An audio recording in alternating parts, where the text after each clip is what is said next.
I was raised a practicing Muslim and remained one for almost half my life. I attended madrasas, that is Islamic schools, and memorized large parts of the Koran. As a child, I lived in Mecca for a time and frequently visited the Grand Mosque. As a teenager, I sympathized with the Muslim Brotherhood. At 22, while my family was living in Kenya, my father arranged my marriage to a member of our family clan, a man that I had never met. I ran away, made my way to Holland, studied there, and eventually was elected a member of the Dutch Parliament. Now I live in the United States. In short, I have seen Islam from the inside and the outside.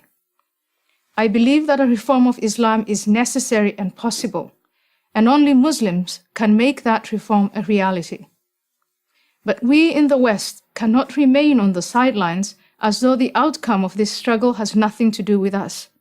If the jihadists win and the hope for a reformed Islam dies, the rest of the world will pay a terrible price. The terror attacks in New York, London, Madrid, Paris, and many other places are only a preview for what's to come.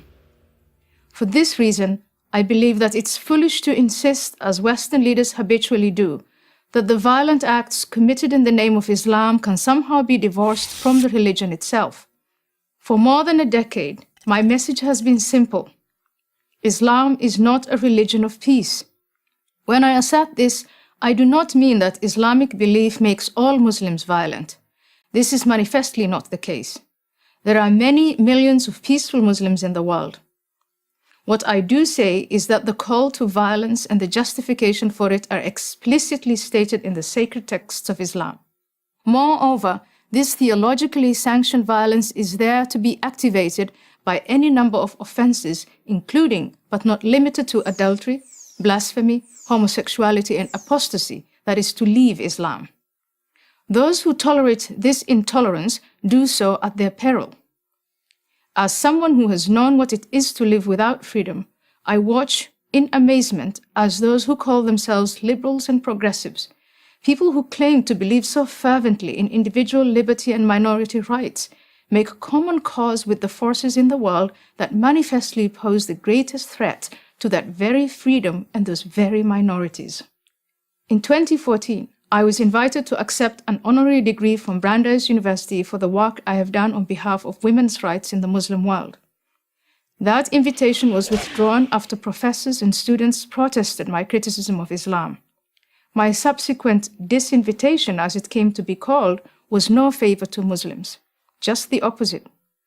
By labeling critical examination of Islam as inherently racist, we make the chances of reformation far less likely. There are no limits on criticism of Christianity at American universities or anywhere else for that matter. Why should there be of Islam? Instead of contorting Western intellectual traditions so as not to offend our Muslim fellow citizens, we need to defend both those traditions and the Muslim dissidents who take great risks to promote them. We should support these brave men and women in every way possible. Imagine a platform for Muslim dissidents that communicated their message through YouTube, Twitter, Facebook, and Instagram. These are the Muslims we should be supporting for our sake as much as for the sake of Islam. In the Cold War, the West celebrated dissidents such as Alexander Solzhenitsyn, Andrei Sakharov, and Václav Havel, who had the courage to challenge the Soviet system from within. Today, there are many dissidents who challenge Islam, but the West either ignores them or dismisses them as not representative. This is a grave mistake. Reformers such as Tawfiq Hamid, Asra Nomani, and Zuhi Jasser, and many others must be supported and protected. They should be as well known as Solzhenitsyn, Sakharov, and Havel were in the 1980s. If we do in fact support political, social, and religious freedom, then we cannot in good conscience give Islam a free pass on the grounds of multicultural sensitivity. We need to say to Muslims living in the West, if you want to live in our societies, to share in the material benefits, then you need to accept that our freedoms are not optional. Islam is at a crossroads of reformation or self-destruction. But so is the West.